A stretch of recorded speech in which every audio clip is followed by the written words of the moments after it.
everyone, it's me, Kelly, and today I'm going to do a watercolor mandala, and I'm going to use this fluid watercolor paper with a cold press finish on an 8 by 8 inch block. Now this is a pulp paper, and I normally use 100% cotton paper, but this came with a package with some other things, and I'm going to try it with the Kuratake Gansai, am I pronouncing that right? Kuratake Gansai Tambi paint. And I'm doing the mandala by hand.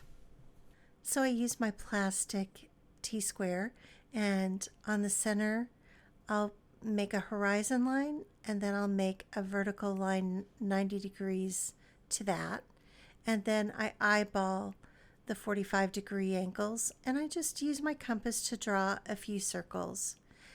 And that's my guide. I pencil the design of the mandala and then I ink it. And for this mandala, I used my Pilot Kakuno extra fine nib pen. It's a very inexpensive pen. It's actually, I think, for children who are learning to use fountain pens. And I bought the converter to go with it, just the cheap one. And as always, for fountain pens that I'm using for illustration, I use my platinum carbon black ink because it's waterproof, and once it dries you can watercolor over it or use any other water-soluble medium, and it won't run and it won't fade. So I want to give a shout out to the students that I used to work with. I miss you guys so much, and I actually went in the other night and got the best facial. Oh my gosh. I slept so hard and so well. I mean, I came home and I was just kind of, I don't know, comatose. It was awesome. And you guys know I'll be back because I need more facials and I need to have my face waxed. So I'll be back, and you guys are doing great. And you don't have that much time left. It'll pass so quickly. And anyway, you guys are awesome. And now I'm going to talk a little bit about the mandala itself and how I design them. I just get the motifs, which are the little patterns. They come from all over the place. They come from antiquity. They come from the stained glass windows in the cathedrals. They come from Christian and Islamic illuminations. They come from Oriental rugs and architecture, and even silk paisley scarves. They come from all over the place, and they're a mishmash. They're not any one particular period or cultural or artistic. They just come from everywhere, and I just combine them any old way that pleases my eye. And yeah, and in this case I'm gonna watercolor them. I've also used alcohol markers, which is really great for this. I've also used just pen and ink and done different textures. I think that mandalas are good for all mediums, and you can either be as precise or as loose as you want to. I just think that they're a really fun way to create art, and I typically do them when I feel like I need a little order. And I have a little confession, you guys, and I hope it won't affect your good opinion of me, because I'm sure it says something about my character, but it's tax time, and I hate preparing my taxes. And you know, I don't mind paying my taxes. I like good roads without potholes. You know, I like the things that our taxes pay for, so I don't have a problem paying them. It's just this giant time suck that I really resent, and it brings out this stubbornness, this childishness, this kind of I don't want to do it and you can't make me. But of course I have to do it. I know I have to do it. And I just don't want to. And it's not even that hard. We don't have offshore accounts or international finance. I mean, our taxes are really simple. And yet there's always some little nit somewhere that I have to investigate or extrapolate or interpolate or whatever. And, I used to take our taxes and have them done. But what I found out is that I still have to gather all the information, and they sit you down and you have to answer all the questions. But if you have the software, they're the same questions. So it doesn't save me any time, and it certainly doesn't save me any money. Now, I am all for going to experts and getting expert advice. So again, I'm not saying anything about the tax professionals. It's just that our taxes are simple. So there's really no excuse.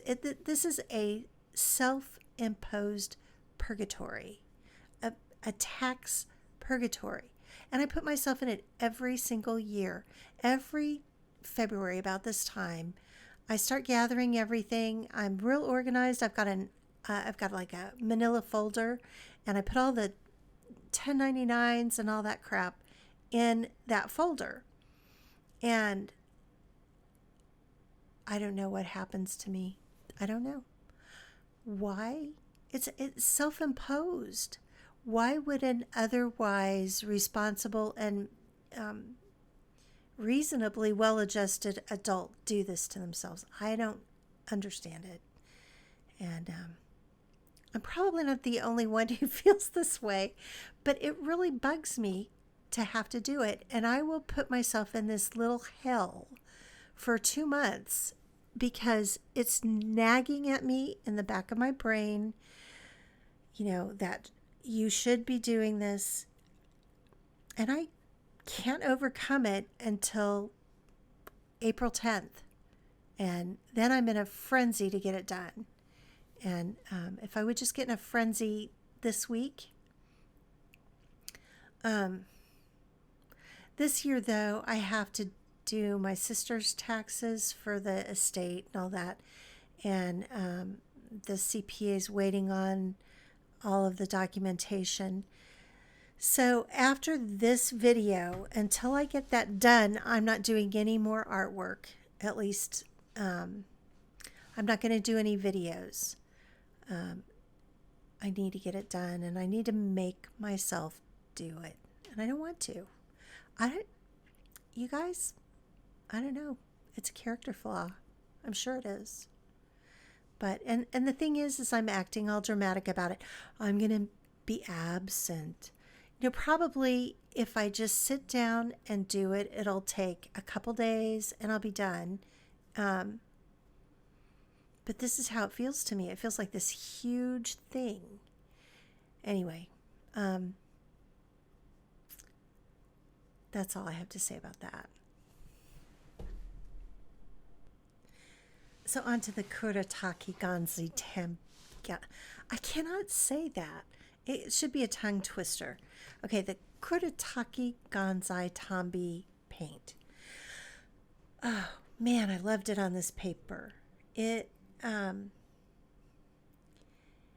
really appreciate the quality of this paint, especially in the light colors. That creamy background, it would have been really hard for me to get an even wash of that in regular watercolor on this paper. And I just love it. It is definitely a little bit more opaque than regular Western watercolor. It's not as opaque as gouache. And it's a little bit more viscous, slightly more viscous. It's still very fluid, but it's kind of a creamier consistency. I don't know if I'm describing that very well. And I'm only telling you my experience with it. Your mileage may vary, but I did really enjoy it.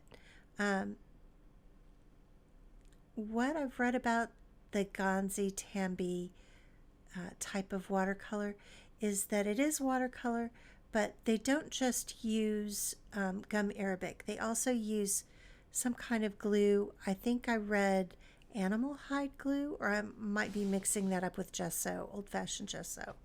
But sugars, and so in their mass tone, they can be kind of shiny, where watercolor, and now I've seen shiny watercolor too, but it does tend to dry a little bit more matte in mass tone, which is just at like full strength. It layers, this layers very nicely, and I don't know, I think it was very pleasant to work with. I would use it again for sure, especially with this paper and for this kind of application.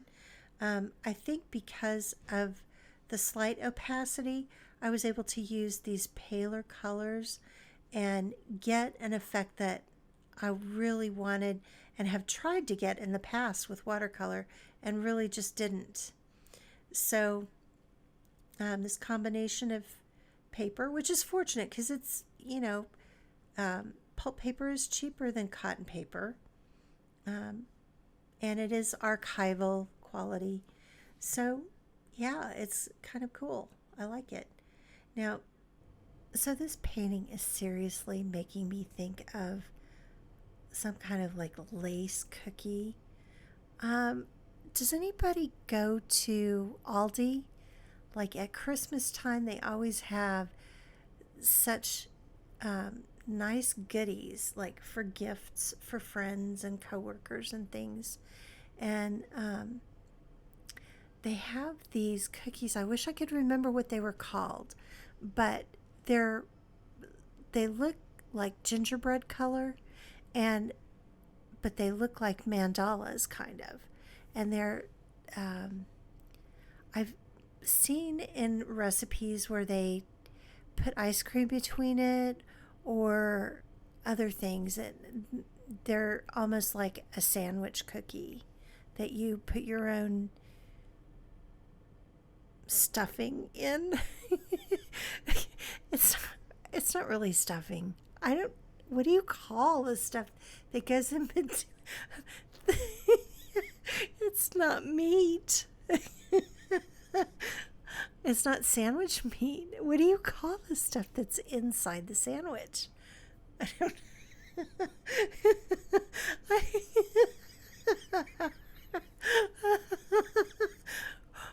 I don't know the basic structure of a sandwich.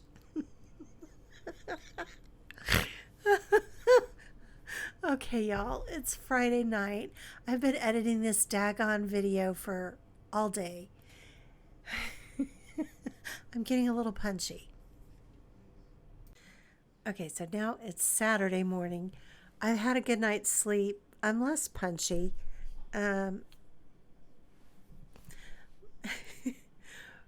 But it's been a weird week, and not for any particular reason. So I'm just trying to get my act together, I guess. And God, I want to say thank you. I am so grateful for the comments and the support that I've been getting. And when I started out the beginning of the year, not to say only, but I started out with a little over 100 subscribers, and now I've got just under 1,000 in like a month and a half, less than a month and a half. You guys are awesome. Thank you so much for the support, and I'll try to keep bringing you some good content because I enjoy doing it. I'm having a lot of fun with it. It's a little stressful. Sometimes I feel very clever. I feel very clever, and it's real smooth to do a voiceover, and other times it's like pulling teeth, but I still enjoy it. I mean, I feel like it's a creative process, and I love being a little bit of a comedian. I always wanted to be a comedian, but I'm terrible about laughing at my own jokes before before I even actually get them out. I don't think that would translate very well on a stage. So, if you guys laugh along with me, I will consider that a very successful comedy career um, in my little version of it. You know, everybody should laugh. I'm telling you, man. I A day without laughter is really sad to me, and I don't know that I've ever, even on my worst day, not laughed sometime. So keep laughing and keep subscribing. Please give me a like and a subscribe and keep giving me those green lights, man. I thrive on it. And do your own work, do your own artwork if you're into it, and tag me on it so I know what you're doing. And thank you guys. Stay healthy, stay well, be happy, and have a great weekend or whatever time of week it is. All right. Bye bye.